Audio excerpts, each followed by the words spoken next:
都做過就知嘅啦，但應該有嘅，可以俾小黑睇嘅。成日落嚟都攞快遞嘅啦。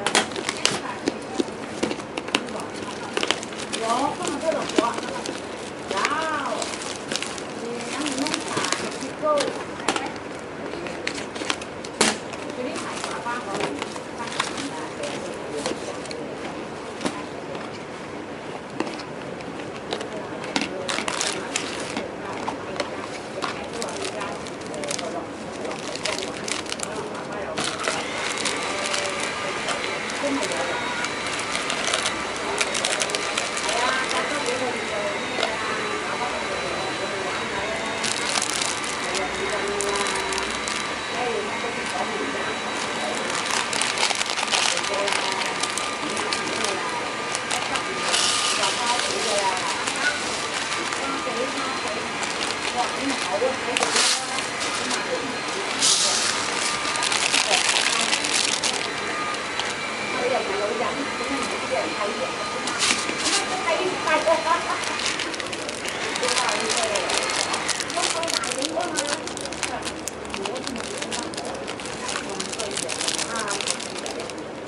嫲就梗係唔危險啦，但係佢會話去邊度，自己走咗去先啊！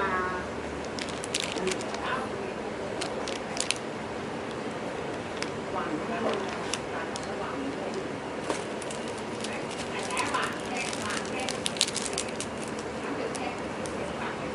咁你唔好落街住咯，唔係佢話我話點咯？咪就係咯，佢話咧辛苦嫲嫲。有人喺度，喺媽瞓咗，爸爸媽媽唔喺度，我唔落街嘅，咁啊啱嘅，咁佢冇計啦嘛，佢唔識分別責任，係咪？我琴日喺呢度過小巴站嗰度見到佢，我幾驚佢走過嚟，我都唔敢大聲嗌。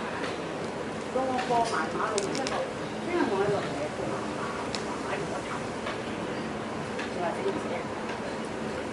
佢尋日都同媽媽啲啦，中學收工啊，我見到大姑媽點講啊，學翻俾姑媽聽啊，我見到佢咧，我啲嫲嫲喺嗰度啊，有乜事你行咗過嚟啊，走過嚟，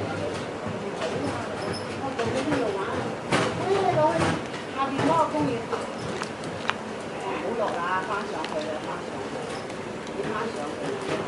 翻嚟，同埋又要聽電話喎。落嗰個公園係如果行斜路啊，呢條斜路行到嗰條斜路啊嘛。係啊，佢要落去嘅。呢頭一頭同佢講，嫲嫲又要聽電話喎。咁你仲有分神拖住佢咩？